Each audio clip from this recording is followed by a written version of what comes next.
हाय viewers, welcome करती हूँ आपको आपके अपने चैनल गॉसिप लैड पे। तो कैसे हैं आप सब दोस्तों? अगर आप इस चैनल पे न्यू हैं तो आपको बताते चलूँ कि गॉसिप लैड एक ऐसा चैनल है जहाँ पर आपको बहुत सारे फैक्ट्स और इन्फॉर्मेशनल वीडियोस मिलेंगी। तो दोस्तों, अगर आप इस चैनल पे न्यू हैं तो चैनल को ज़रूर सब्सक्राइब कीजिएगा और साथ ही साथ बेल आइकन को ज़रूर हिट कीजिएगा ताकि आने वाली हर न्यू वीडियो में हम मिल सकें। तो दोस्तों, आज की वीडियो की तरफ बढ़ने से पहले मैं एक जनरल डिस्कशन करना चाहूँगी जिसमें आप अपनी डेली लाइफ में बहुत सारी ऐसी लोगों से एक्सपीरियंस करते हैं जो कि आपसे हेल्प मांगना चाहते हैं या आपसे कुछ फेवर मांगना चाहते हैं, लेकिन अनफॉर्चुनेटली आपकी कुछ अपनी सर्टेन इश्यूज़ की वजह से आप उनको रीच आउट नहीं कर पाते हैं। तो ऐसी सिचुएशन में आप उनको कैसे इनकार करेंगे? क्या आप एक रूड तरीके से उनको इनकार करेंगे या आप कुछ पोलाइट, हम्बल और नाइस वेज में उनको इनकार कर सकते हैं? तो दोस्तों, आज की हमारी वीडियो का मकसद ये है that how you are going to say no politely. लेकिन दोस्तों, इस बात का बहुत ख्याल रहे कि आप जो अपने वर्ड्स इस्तेमाल कर रहे हैं वो अच्छे तरीके से इस्तेमाल करें ताकि अगले बंदे को आपके उन वर्ड्स का अच्छा इम्पैक्ट जाए। अगर आप इनकार कर भी रहे हैं तो अगला बंदा ये सोचे कि भले इस बंदे ने मुझे इनकार कर दिया है but he was very decent in his ways. तो मेरे ख्याल से इस तरह से आप अपना दूसरों के ऊपर एक अच्छा इम्पैक्ट छोड़ सकते हैं। दोस्तों, उन 10 फ्रेजेस को डिस्कस करने से पहले मैं आप लोगों से कमेंट सेक्शन में ज़रूर जानना चाहूँगी कि अगर दोस्तों आपके सामने कोई ऐसी सिचुएशन आ जाए जिसमें आपको अनफॉर्चुनेटली नो करना पड़े, इनकार करना पड़े, तो आप कौन सा रवैया इख्तियार करेंगे? क्या आप उनको रूडली जो है वो नो कहेंगे या फिर आप कुछ काइंड पोलाइट वर्ड्स को यूज़ करते हुए इनकार करें ताकि बुरे भी ना लगे? तो चलते हम अपनी वीडियो की तरफ और सबसे पहले हम ये देखेंगे कि भाई ये नो वर्ड का मतलब क्या है। तो दोस्तों, ऐसा कोई काम या कोई ऐसा मौका जहाँ पर आप अपना रिफ्यूज़ल दे रहे हैं या आप किसी काम से डिनाई कर रहे हैं, तो ऐसी जगहों पर हम वर्ड नो को यूज़ करते हैं। तो चलते हैं हमारा सबसे पहला phrase which is the first way of saying no or you can say the alternative। तो इसमें हमारे पास कुछ ऐसी सिचुएशन हो सकती है कि हमारे समटाइम्स फ्रेंड्स प्रोग्राम बना लेते हैं या हमारे फैमिली फंक्शंस या फैमिली गैदरिंग हो जाती है जिसमें आप स्ट्रेट फॉरवर्ड होकर नो नहीं कह सकते हैं, इनकार नहीं कर सकते हैं, because there are some formalities for that. या हम इसकी एक और सिचुएशन ये भी ले सकते हैं कि आपके बॉस अगर आपको किसी काम से बाहर भेज दें and you can't directly say no to your boss, तो ऐसी सिचुएशंस में हम क्या कर सकते हैं? You have to be very humble for that and we can use the alternative of no which is it sounds nice but I am not available. तो दोस्तों, आप इस तरह से एक बहुत ही डिसेंट तरीके से एक अच्छा मैसेज दे रहे होते हैं that you are not available at this time, maybe next time. तो चलते हैं हमारे next which is the second way की तरफ चलने से पहले हम कुछ ऐसी सर्टेन सिचुएशंस को अपने सामने रखते हैं। आपके अगर कोई बड़े जो कि आपसे एक्सपीरियंस में या आपसे एज में बड़े होते हैं या आपके कोई क्लोज रिलेशंस आपसे कोई टास्क कह दें कि भाई मुझे ये टास्क मैं आपको दे रहा हूँ, आप ये काम मुझे करके दे दो। आपको पता है कि आप ये काम कर सकते हैं लेकिन due to unavailability of time और due to you can say you have the unavailability of your sources, तो आप वो काम टास्क नहीं कर पाते हैं टाइम पे, which is a very embarrassing thing for you as well. तो ऐसे में अगर आपने नो कहना हो और अगले बंदे को बुरा भी ना लगे तो आप ये फ्रेज़ यूज़ कर सकते हैं that I am honored that you asked me but I can't do it right now। तो आई थिंक अगला बंदा या जो आपके क्लोज रिलेटिव्स हैं वो एटलीस्ट इस चीज़ का बुरा नहीं मानेंगे कि उस बंदे ने बुरी तरह से जो है वो ना कहा है। इसी तरह से हम अपने थर्ड वे की तरफ पहुंचते हैं जिसमें समटाइम्स दोस्तों आपकी कुछ ऐसी सिचुएशन हो जाती है लाइफ में, आपके कुछ स्टूडेंट्स आपको अप्रोच करें कि सर हमें हेल्प आउट कर दें, हम अपनी फैमिली को फाइनेंशियली सपोर्ट करना चाहते हैं। तो ऐसे में आपको पता है कि अगर आप उनको कोई टास्क असाइन कर भी दें तो आपको उस कैपेबिलिटी का आउटपुट नहीं मिलेगा उनसे। तो दोस्तों ऐसी सिचुएशंस में आप अगर हम्बल तरीके से उनको नो कर भी दें, या समटाइम्स ऐसा भी होता है कि आपका कोई दोस्त जो कि बहुत नीडी है और आपको पता है कि अगर आप उसको एक दफ़ा पैसे दे रहे हैं और इन रिटर्न आपको वो नहीं मिलेंगे, लेकिन वहाँ पर भी कुछ सर्टेन कंडीशंस होती हैं, आपको देख कर चलना पड़ता है because you have your own limited set budgets. तो अगर तो आप उसमें हेल्प आउट कर सकते हैं तो ज़रूर करें, otherwise there is a very possible way for saying know which is I am sorry but I can't help you eight this time. May be दोस्तों इस फ्रेज से अगले बंदे को यकीनन बुरा नहीं लगेगा कि आपने हेल्प करना चाहिए, लेकिन आप इस टाइम उनकी कुछ ऐसा हेल्प नहीं कर सकते हैं। चलते हैं अपने next which is the fourth way. यहाँ पर दोस्तों समटाइम्स हमारे पास कुछ ऐसी फ़नी सिचुएशंस भी आ जाती हैं जिसमें आप अपने फ्रेंड्स को डिनाई करें तो वो कैसे, लाइक आपके सर्कल में कुछ ऐसे भी फ्रेंड्स होते हैं जो एक नाइट आउल होते हैं। अब उनको टाइम मिलता ही आपको कॉल के लिए रात का वक्त है। Okay, so here we can suppose कि अगर आपका कोई दोस्त आपको रात के वक्त कॉल कर रहा है at the mid time and he is been asking to you कि यार सो तो नहीं रहे थे, एक बहुत ही इंपॉर्टेंट बात डिस्कस करनी है, तो आप उनकी कॉल रिसीव कर तो लें, लेकिन आप यही सोचेंगे भाई इस टाइम मैंने सोना ही था और क्या करना था। खैर आपके बहुत ज़्यादा इंसिस्ट करने पे आप उनसे पूछ भी लें कि भाई क्या बात है, बताओ क्या डिस्कस करना था, and then they replies you like यार भाई सिर्फ पासवर्ड चाहिए था वाईफाई का। और ऐसी सिचुएशंस में I can relate this to myself. ऐसी सिचुएशंस में भी आप कूल रहें, हम्बल रहें, काइंड रहें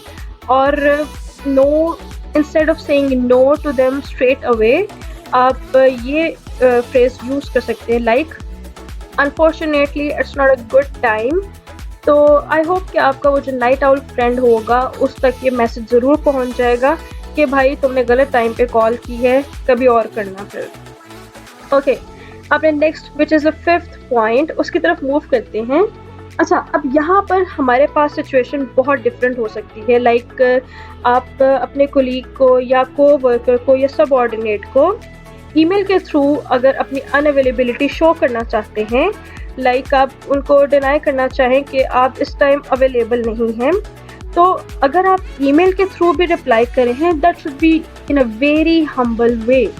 and then you can use obviously this phrase which is I am not available at the moment, maybe next time। तो I hope आपका जो सबऑर्डिनेट या को वर्कर है उनको बुरा नहीं लगेगा, इनफैक्ट वो ये ज़रूर समझेंगे कि सिर्फ इस दफ़ा ही हेल्प नहीं की है, अदरवाइज़ तो आप हेल्प उनकी करते ही हैं, तो may be next time.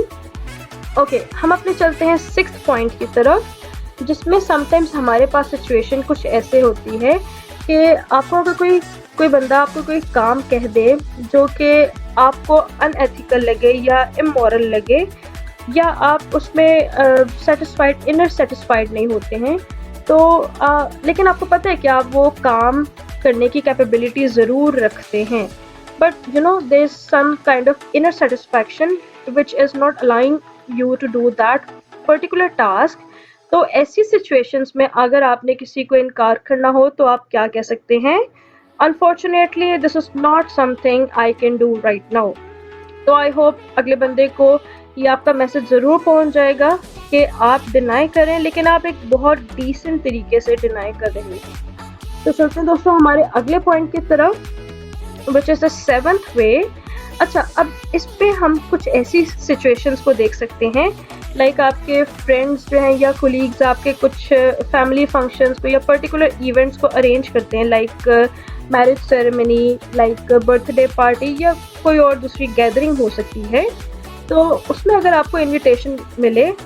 Which is through the WhatsApp, obviously अब व्हाट्सएप का दौर है तो आजकल इनविटेशन ज़्यादातर व्हाट्सएप के थ्रू आती हैं। बहरहाल, तो इस सिचुएशन में आप क्या करते हैं, आप उसको ऐसे कुछ कह देते हैं that I try my best to come but I am not committing something, और you can also say like I'll try my best to come on time, but if the time will not be there suitable, then I'll surely not come। तो ऐसी situation में अगर आप अपनी कुछ unavailability इस तरह से भी शो कर सकते हैं, लाइक ऑब्वियसली हर बंदे की अपनी अपनी लाइफ बिजी होती है और कुछ सर्टेन इश्यूज भी आ जाते हैं, जैसे कि आप टाइम नहीं निकाल पा रहे होते हैं, आपके अपने और 100 जिम्मेदारियां होती हैं, या आपके जॉब आवर्स के दौरान उस इवेंट का होता है, या अगर आपके कुछ सर्टेन फैमिली इश्यूज चल रहे हों, या हो सकता है कि आप ट्रैवलिंग में हों, या वेदर कंडीशंस भी हो सकती हैं। तो इस सिचुएशन में अगर आपने किसी को इनकार करना हो तो there is a very humble and a kind way which is, I really appreciate you asking me but I can't commit to that right now. तो इससे अगले बंदे को ज़रूर इस चीज़ का पता चल जाएगा कि भाई चलो ठीक है, वो उसके पास अगर टाइम होगा तो वो ज़रूर आ जाएगा, अदरवाइज इट्स ओके। तो चलते हैं हमारे 8th पॉइंट की तरफ, which is friends, I think it's a very important one. How is it important? Like sometimes जैसे आपने अपने वीकेंड के कुछ प्लान्स शेड्यूल किए होते हैं, तो आपको पता है कि आपने वो टास्क हर हाल में वीकेंड्स पे करने हैं। लाइक आपने कुछ मूवीज़ अपनी फैमिली के साथ जो है वो की होती है शेड्यूल्ड, फिर इस तरह से कुछ अगर फ्रेंड्स गैदरिंग की हो, या कुछ ऐसे कोर्सेज जो कि होते ही सिर्फ वीकेंड क्लासेस के लिए, या अगर आप कुछ पैसिव इनकम सोर्सेज देख रहे हैं and you know that you have to do all those task on that weekend, and you know in this situation you can't deny, और आप अगले बंदे को बुरी तरह से मतलब कह भी नहीं सकते हो कि ठीक है यार अभी नहीं मैं आ सकता, बाद में देखेंगे कभी। No, this is not a fine और अ हम्बल वे। तो मेरे नज़दीक अगर आप इस फ्रेज़ को यूज़ करें, like sorry but I can't make it, may be another time, तो आई थिंक ये ज़्यादा बेटर वे होगा कि आप अगले बंदे को ज़रूर बता रहे हैं कि भाई इस टाइम इस वीकेंड पे नहीं है, मे बी सम टाइम हम जो है वो प्लान कर लेंगे। अपने अगले पॉइंट की तरफ चलते हैं, विच is the 9th point. Okay दोस्तों, यहाँ पर समटाइम्स हमारे पास कुछ ऐसी भी सिचुएशंस हो जाती हैं जिसमें अगला बंदा हमें बहुत सख्त या बहुत टफ कंडीशंस दे रहा होता है, और हम शुक्रगुजार तो होते हैं उस चीज़ के लिए कि चलो एटलीस्ट उस बंदे ने हमें कंसीडर तो किया है, लेकिन स्टिल हमें ऐसा लगता है कि हम वो काम नहीं कर पाते हैं। तो ऐसी सिचुएशंस में आप क्या कर सकते हैं, आप इस तरह से कह सकते हैं, thanks for thinking of me but I can't. तो आई होप अगले बंदे को इस चीज़ का मैसेज ज़रूर पहुंच रहा होगा कि आपको बहुत अच्छा लगा कि अगले बंदे ने इंटरेस्ट शो किया है, लेकिन आप वो काम नहीं कर सकते हैं। तो चलते हैं अपने लास्ट 10th व्यू की तरफ, विच इज़, इसमें हमारे पास कुछ दोस्तों जो सिचुएशंस होती हैं वो बहुत स्ट्रेट फॉरवर्ड होती हैं। लाइक आपने अभी अगर खाना खाया है एंड यू आर फुल, तो if someone is asking you for more delicious food and then you can say no thanks, I am full, already full. या कुछ ऐसी भी सिचुएशन हो सकती है कि जिसमें आपको पहले हेल्प चाहिए थी, लेकिन अगर कोई बंदा आपके पास बाद में आए कि हाँ भाई अब बताओ क्या बात है, अब कर देता हूँ, तो ऐसी सिचुएशन में अगर आपने किसी को इनकार करना हो तो आप इस तरह से कह सकते हैं, नो थैंक्स। तो आई थिंक ये एक बहुत क्लियर मैसेज जा रहा होगा कि हाँ ठीक है, पहले हेल्प चाहिए थी, लेकिन अब अगर तुम आ भी रहे हो तो आई am not having any kind of help needed. तो दोस्तों ये एक बहुत ही काइंड और हम्बल वे हो सकता है, लेकिन एक स्ट्रेट फॉरवर्ड वे है जिसमें आप अगले बंदे को इनकार ज़रूर कर सकते हैं। तो दोस्तों ये थी हमारी आज की वीडियो। अगर आपको वीडियो पसंद आई हो तो वीडियो को ज़रूर लाइक करें, अपने दोस्तों के साथ शेयर करें, और वीडियो को सब्सक्राइब करना ना भूलिएगा क्योंकि बहुत सारी वीडियोस ऑन द वे हैं।